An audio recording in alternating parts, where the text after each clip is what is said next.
Hi friends, welcome to Paru's learning hub. ಇವತ್ತು ನಾವು second language ಇಂಗ್ಲೀಷ್ನ ಒಂದು ಪಾಠವಾದಂತಹ a day in the ashram ಅನ್ನೋ ಯೂನಿಟ್ ಬಗ್ಗೆ ಪ್ರೋಸ್ ಬಗ್ಗೆ ನಾವಿವತ್ತು ತಿಳ್ಕೊತಾ ಇದ್ದೀವಿ.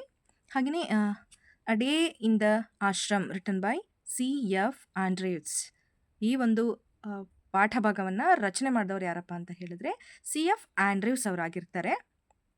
ಈಗ ನಾವು C.F. ಆಂಡ್ರ್ಯೂಸ್ ಅವ್ರ ಬಗ್ಗೆ ತಿಳ್ಕೊಳ್ಳೋಣ. C.F. ಆಂಡ್ರ್ಯೂಸ್ ಅವರ ಪೂರ್ತಿ ಹೆಸರು ಸಿ ಎಫ್ ಅಂದರೆ ಚಾರ್ಲ್ಸ್ ಫ್ರೀರ್ ಅಂತ, ಫ್ರೀರ್ ಆಂಡ್ರ್ಯೂಸ್. ಚಾರ್ಲ್ಸ್ ಫ್ರೀರ್ ಆಂಡ್ರ್ಯೂಸ್ ಇದು ಬಂದು ಅವರ ಸಂಪೂರ್ಣ ಹೆಸರಾಗಿರುತ್ತೆ, ಫುಲ್ ನೇಮ್ ಆಗಿರುತ್ತೆ. ಇವರು 1871ರಿಂದ 1940 ಕಾಲಾವಧಿಯಲ್ಲಿ ಇವರು ಜೀವಿಸಿರ್ತಾರೆ. Charles Freer Andrews was an English priest of the church of England.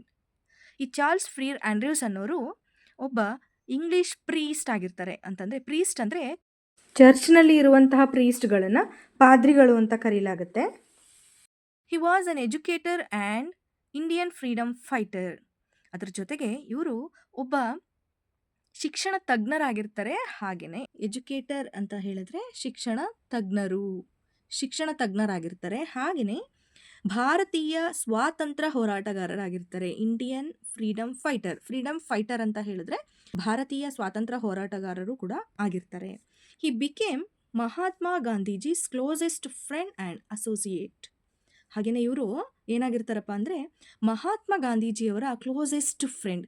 Closest ಅಂತಂದರೆ ಆತ್ಮೀಯ, ಅತ್ಯಂತ ಹತ್ತಿರದವರು, ಆ ಒಂದು ಅರ್ಥ ಬರುತ್ತೆ.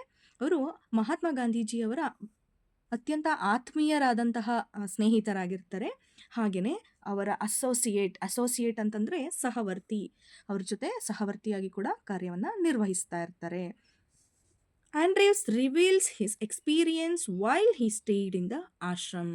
ಆಂಡ್ರ್ಯೂಸ್ ಅವರು ಆಶ್ರಮದಲ್ಲಿ ಅವರು ಪಡೆದಂತಹ ಅನುಭವಗಳನ್ನು ಇಲ್ಲಿ ನಮಗೆ ರಿವೀಲ್ ಮಾಡ್ತಾ ಇದ್ದಾರೆ ಅಂತ ಹೇಳಿದ್ರೆ ಅವ್ರಿಗಾದಂತಹ ಅನುಭವಗಳನ್ನು ಅವರು ನಮಗೆ ಇಲ್ಲಿ ಹೇಳ್ಕೊತಾ ಇದ್ದಾರೆ ಈ ಗದ್ಯದ ಮುಖಾಂತರ, ಈ ಒಂದು ಪ್ರೋಸ್ನ ಮುಖಾಂತರ. Shantiniketan was founded by Rabindranath Tagore. ಈ ಒಂದು ಆಶ್ರಮ ಏನಿದೆ ಅಲ್ವಾ, ಯಾವ ಆಶ್ರಮದ ಬಗ್ಗೆ ಅವರು ಮಾತಾಡ್ತಾ ಇದ್ದಾರೆ ಅಂತ ಹೇಳಿದ್ರೆ ಶಾಂತಿನಿಕೇತನ್, ಈ ಒಂದು ಆಶ್ರಮದ ಬಗ್ಗೆ ಮಾತಾಡ್ತಾ ಇದ್ದಾರೆ. ಏನಿರ್ಬೋದು ಇದು ಶಾಂತಿನಿಕೇತನ್, ನೋಡೋಣ ಮುಂದೆ. ಈ ಶಾಂತಿನಿಕೇತನದ ಸಂಸ್ಥಾಪಕರು, ಫೌಂಡರ್ ಯಾರಪ್ಪ ಅಂತ ಹೇಳಿದ್ರೆ ರವೀಂದ್ರನಾಥ್ ಟ್ಯಾಗೋರ್ ಅವರು ಈ ಒಂದು ಶಾಂತಿನಿಕೇತನ್ ಸಂಸ್ಥೆಯನ್ನು ಕಟ್ಟಿ ಬೆಳೆಸಿರ್ತಕ್ಕಂಥವರಾಗಿರ್ತಾರೆ. It is a school with a difference. ಇದೊಂದು ವಿಭಿನ್ನವಾದ ಶಾಲೆಯಾಗಿರುತ್ತೆ. ವಿತ್ ಅ ಡಿಫ್ರೆನ್ಸ್ ಅಂದರೆ ನಾರ್ಮಲ್ ಆಗಿರಲ್ಲ, ವಿಭಿನ್ನವಾದಂತಹ ಶಾಲೆಯಾಗಿರುತ್ತೆ ಇದು. Where students learn with great joy. ಈ ಒಂದು ಶಾಲೆಯಲ್ಲಿ ಬಹಳ ಸಂತಸದಾಯಕವಾದಂತಹ ವಾತಾವರಣದಲ್ಲಿ, ಗ್ರೇಟ್ ಜಾಯ್ ಅಂದರೆ ತುಂಬ ಸಂತಸವಾದಂತಹ ವಾತಾವರಣದಲ್ಲಿ ವಿದ್ಯಾರ್ಥಿಗಳು ಕಲಿಯುವಂತಹ ಸ್ಥಳ ಈ ಶಾಂತಿನಿಕೇತನ ಆಗಿರುತ್ತೆ. ಮುಂದುವರಿದಂತೆ ನೋಡೋದಾದರೆ, words cannot picture to you the beauty of Shantiniketan. ಅಂದರೆ ಶಾಂತಿನಿಕೇತನದ ಬಗ್ಗೆ ಹೇಳಬೇಕು ಅಂತಂದರೆ, ಅದನ್ನು ವರ್ಣಿಸಬೇಕು ಅಂತ ಹೇಳಿದ್ರೆ ನಮಗೆ ಪದಗಳೇ ಸಾಕಾಗೋದಿಲ್ಲ, ಅಥವಾ ಪದಗಳಲ್ಲಿ ನಾವು ಅದನ್ನು ವರ್ಣಿಸೋದಕ್ಕೆ ಸಾಧ್ಯ ಆಗೋದಿಲ್ಲ ಅಂತ ಇಲ್ಲಿ ಹೇಳ್ತಾ ಇದ್ದಾರೆ. Our own poet and teacher whom we called Gurudeva has named it in his song the darling of our hearts and it is worthy of the name. ಏನಪ್ಪ ಹಾಗಂದ್ರೆ ಅಂದರೆ our own poet and teacher whom we call ಗುರುದೇವ, ನಮ್ಮ ಕವಿ ಹಾಗೆಯೇ ಗುರುಗಳಾದಂತಹ, ಹಾಗೆಯೇ ಅವರು ಕರಿತಾ whom we call ಗುರುದೇವ, ನಾವು ಗುರುದೇವ ಅಂತ ಕರಿತಾ ಇದ್ದೀವಲ್ವಾ. ಯಾರು ಗುರುದೇವ ಅಂದರೆ ಇಲ್ಲಿ ರವೀಂದ್ರನಾಥ ಟ್ಯಾಗೋರ್ ಅವ್ರನ್ನ ಇಲ್ಲಿ ಗುರುದೇವ ಅಂತ ಹೇಳಿರೋವಂಥದ್ದು.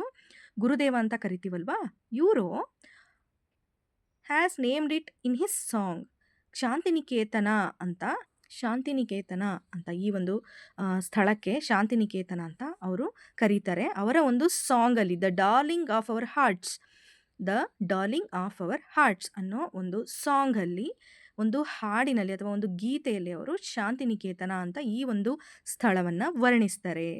ಹಾಗೆ ಅವರು ವರ್ಣಿಸಿರೋದು it is worthy of the name. ಅವರು ಏನು ಶಾಂತಿನಿಕೇತನ ಅಂತ ಹೇಳಿದ್ದಾರೆ, ಆ ಒಂದು ಸ್ಥಳಕ್ಕೆ ಕೊಟ್ಟಿರುವಂತಹ ಹೆಸರು ತುಂಬಾ ಉತ್ತಮವಾದದ್ದು, ಹೆಸರಿಗೆ ತಕ್ಕ ಹಾಗೆಯೇ ಆ ಸ್ಥಳ ಇದೆ ಅನ್ನೋದನ್ನು ಈ ಸಾಲುಗಳು ಹೇಳ್ತಾ ಇರೋವಂಥದ್ದು.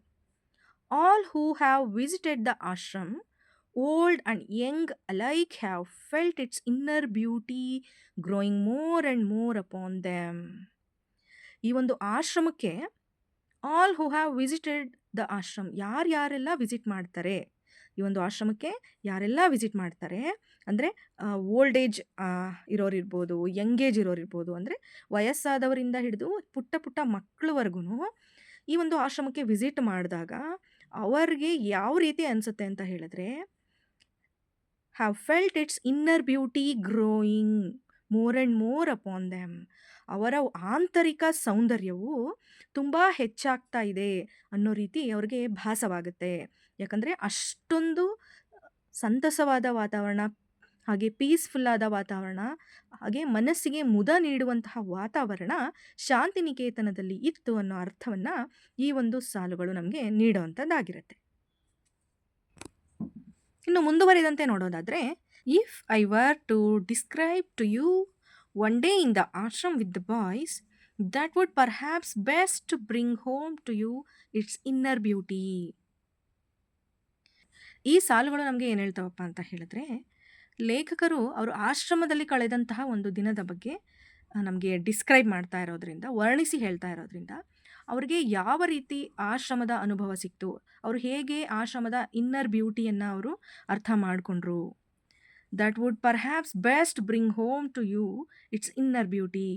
ಆ ಶಾಂತಿನಿಕೇತನ ಆಶ್ರಮ ಹೇಗೆ ಅತ್ಯಂತ ಸುಂದರವಾಗಿತ್ತು, ಹಾಗೆಯೇ ಯಾವ ರೀತಿ ಧನಾತ್ಮಕ ಅಂಶಗಳನ್ನು ಒಳಗೊಂಡಿತ್ತು ಅನ್ನೋದ್ರ ಬಗ್ಗೆ ನಮಗಿಲ್ಲಿ ಎಕ್ಸ್ಪ್ಲೈನ್ ಮಾಡ್ತಾ ಇರೋವಂಥದ್ದು. Long before sunrise like the birds in our own amloki groves our boys are awake.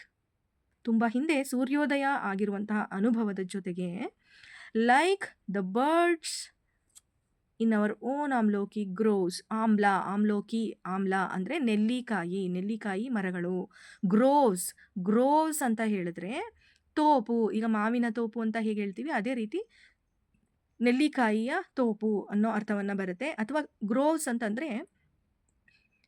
ಅಂತ ಹೇಳಿದ್ರೆ ಎ ಗ್ರೂಪ್ ಆಫ್ ಟ್ರೀಸ್ ಅನ್ನೋ ಅರ್ಥನೂ ಕೊಡುತ್ತೆ. ಅಂದರೆ ನೆಲ್ಲಿ ಮರಗಳ ಒಂದು ಗುಂಪು, ಅದಕ್ಕೆ ಆಮ್ಲೋಕಿ ಗ್ರೋವ್ಸ್ ಅಂತ ಕರೆಯುವಂಥದ್ದು. ಇಲ್ಲಿ ಅವ್ರಿಗೆ ಹೇಗೆ ಭಾಸ ಆಗ್ತಾ ಇತ್ತು ಅಂತ ಹೇಳಿದ್ರೆ, ಬಹಳ ಹಿಂದೆ ಸೂರ್ಯೋದಯ ಆಗುವಂತಹ ಸಂದರ್ಭದಲ್ಲಿ ಹೇಗೆ ಪಕ್ಷಿಗಳು ಆಮ್ಲೋಕಿ ಗ್ರೋವ್ಸ್ ನೆಲ್ಲಿಕಾಯಿ ಮರಗಳ ಸಮೂಹದಲ್ಲಿ ಕೂತ್ಕೊಂಡು ಹೇಗೆ ಚಿಲಿಪಿಲಿಗುಡ್ತಾ ಇತ್ತು, ಅದೇ ರೀತಿ ಹಕ್ಕಿಗಳ ಚಿಲಿಪಿಲಿಯನ್ನು ಕೇಳಿ ಅಲ್ಲಿದ್ದಂತಹ ಹುಡುಗರು, ಅವರ್ ಬಾಯ್ಸ್ ಆರ್ ಅವೇಕ್, ಏನು ಮಾಡಿದ್ರು, ಆ ಚಿಲಿಪಿಲಿ ಸದ್ದನ್ನು ಕೇಳಿ ಅವರು ಮೇಲೆದ್ದೇಳ್ತಾರೆ. ಮಲಗಿದ್ದವರು ಅವ್ರಿಗೆ ಎಚ್ಚರ ಆಗುತ್ತೆ. The choristers are the first to rise and they go around the ashram singing their morning hum. ಇಲ್ಲಿ ಫಸ್ಟು ಎದ್ದೇಳ್ತಾ ಇದ್ದವರು ಯಾರಪ್ಪ ಅಂತ ಹೇಳಿದ್ರೆ ಚಾರಿಸ್ಟರ್ಸ್ ಅಂತ ಹೇಳಿದ್ರೆ ಗಾಯಕ ಸಮುದಾಯ ಅಥವಾ ಭಜನೆಯನ್ನು ಮಾಡುವಂತಹ ತಂಡದವರು ಅನ್ನೋ ಅರ್ಥವನ್ನು ಕೊಡುತ್ತೆ ಚಾರಿಸ್ಟರ್ ಅನ್ನೋ ಪದ. ಅವರು ಎಲ್ಲರಿಗಿಂತ ಮುಂಚೆ ಎದ್ದೇಳ್ತಾ ಇದ್ರು. ಎದ್ದು ಏನು ಮಾಡ್ತಾ ಇದ್ರಪ್ಪ ಅಂತ ಹೇಳಿದ್ರೆ, ಅವರು ಆಶ್ರಮದ ಸುತ್ತಲೂ ಅವರು ಹಾಡನ್ನು ಹೇಳ್ಕೊಂಡು, ಭಜನೆಯ ಹಾಡುಗಳನ್ನು ಹೇಳ್ಕೊಂಡು ಅವರು ಹಮ್ ಅಂತ ಹೇಳಿದ್ರೆ ಹಮ್ಮಿಂಗ್ ಅಂತ ಹೇಳ್ತೀವಿ ಅಲ್ವಾ, ಅಂದರೆ ಭಜನೆಗಳನ್ನು ಹಾಡನ್ನು ಗುನುಗ್ತಾ ಅವರು ಆಶ್ರಮದ ಸುತ್ತ ಓಡಾಡ್ತಾ ಇದ್ರು. You can hear the voices in the distance drawing nearer and then the sound dies away as the choir passes on to another part of the ashram and then again its comes nearer and nearer. ಏನು boys ಎಲ್ಲ ಇದ್ರು ಅಲ್ವಾ, ಆ ಸ್ಥಳದ ಹತ್ರ ಹೋಗುವಾಗ ಭಜನೆಯನ್ನು ಗುನುಕೊಂಡು ಹೋಗ್ತಾ ಇದ್ರು ಅಲ್ವಾ, ಅದು ಕೇಳೋದಕ್ಕೆ ತುಂಬ ಚೆನ್ನಾಗಿ ಕೇಳಿಸ್ತಾ ಇತ್ತು, ಹಾಗೆಯೇ ತುಂಬ ಮಧುರವಾಗಿ ಕೇಳಿಸ್ತಾ ಇತ್ತು. ಹಾಗೆ ಅವರು ಇನ್ನೊಂದು ಕಡೆಗೆ ಪಾಸ್ ಆದಾಗ, ಆಶ್ರಮದ ಇನ್ನೊಂದು ಬದಿಗೆ ಅವರು ಹೋದಾಗ ಅಥವಾ ದೂರ ಹೋಗ್ತಾ ಇದ್ದಂಗೆ ಆ ಒಂದು ಶಬ್ದ ಅವರಿಗೆ ಸರಿಯಾದ ರೀತಿಯಲ್ಲಿ ಅಥವಾ ಸ್ಪಷ್ಟವಾಗಿ ಕೇಳಿಸ್ತಾ ಇರಲಿಲ್ಲ. ಆ ಭಜನೆ ಅವರಿಗೆ ಸರಿಯಾದ ರೀತಿಯಲ್ಲಿ ಕೇಳಿಸ್ತಾ ಇರಲಿಲ್ಲ ಅನ್ನೋ ಅರ್ಥವನ್ನು ಕೊಡುತ್ತೆ.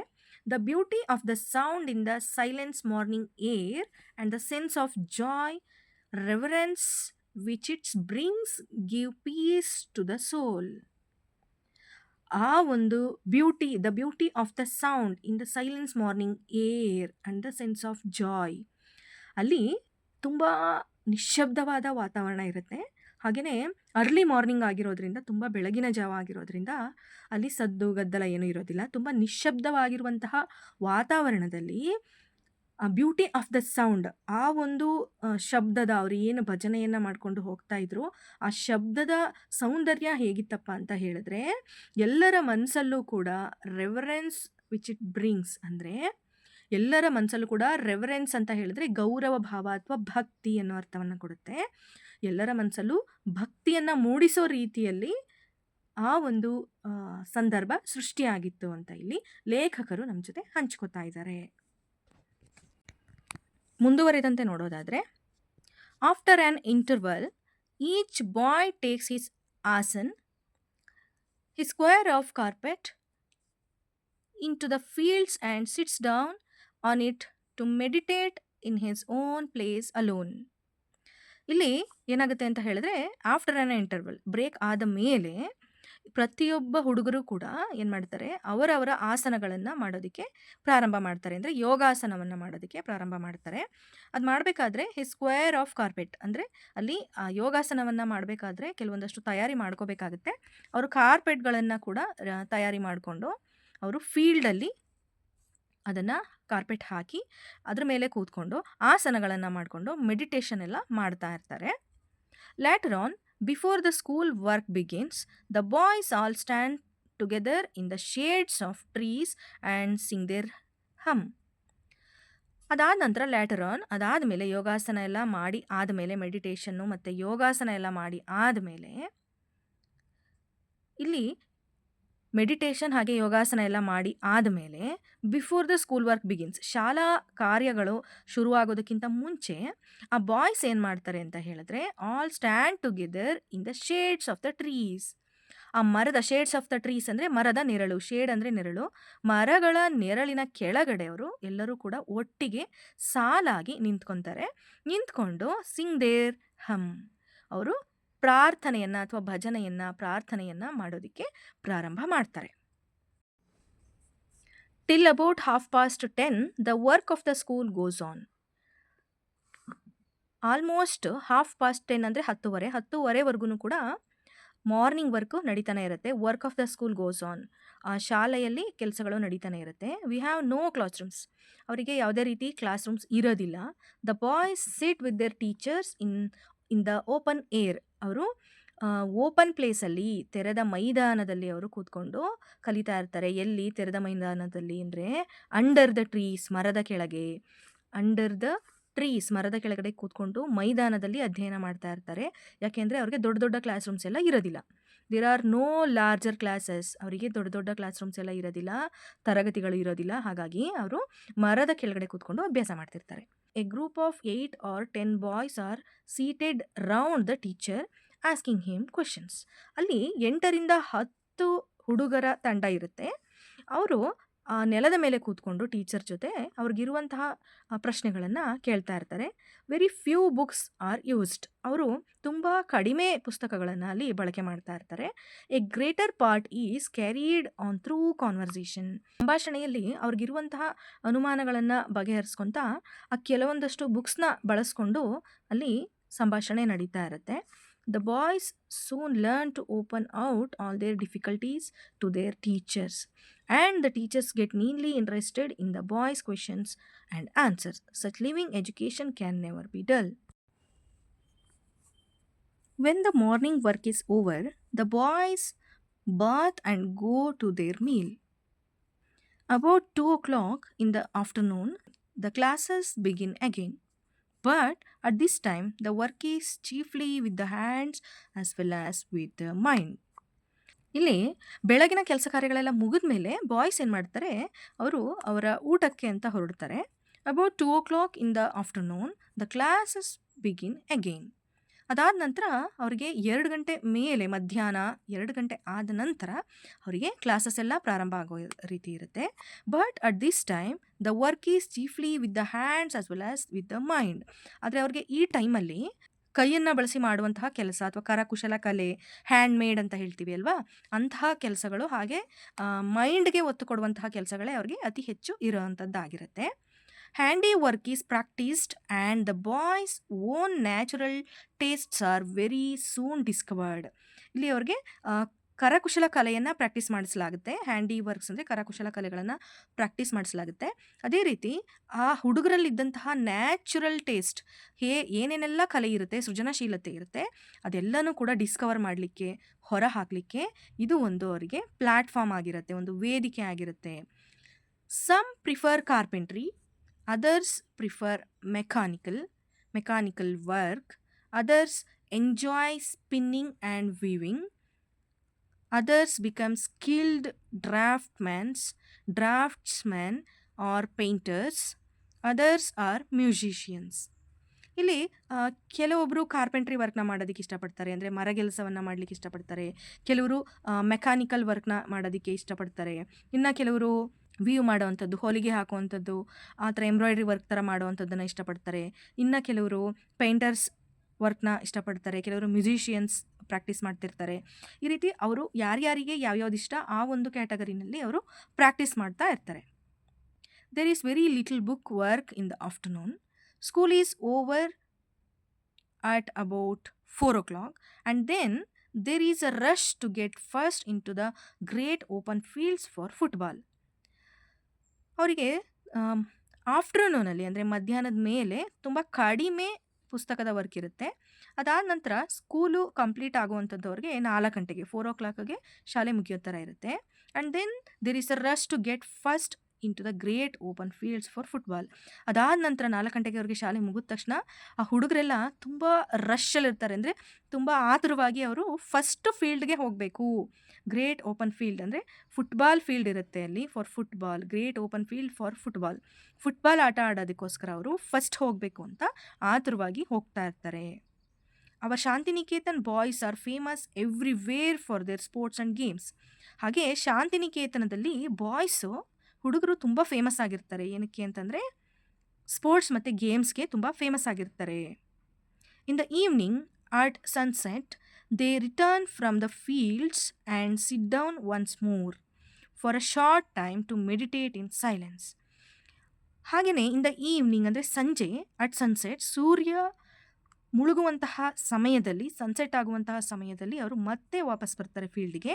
ಬಂದು ಅಲ್ಲಿ ಸ್ವಲ್ಪ ಹೊತ್ತು ಕೂತ್ಕೊಂಡು ಮತ್ತೆ ಒಮ್ಮೆ ಅವರು ಒಂದು ಕಡಿಮೆ ಸಮಯದಲ್ಲಿ ಮೆಡಿಟೇಷನ್ನ ಮಾಡಿ, ತುಂಬ ನಿಶ್ಶಬ್ದವಾಗಿ ಮೆಡಿಟೇಷನನ್ನು ಮಾಡಿ ಹೊರಡುವಂಥದ್ದಾಗಿರುತ್ತೆ ಸಂಜೆ ಸಮಯದಲ್ಲಿ.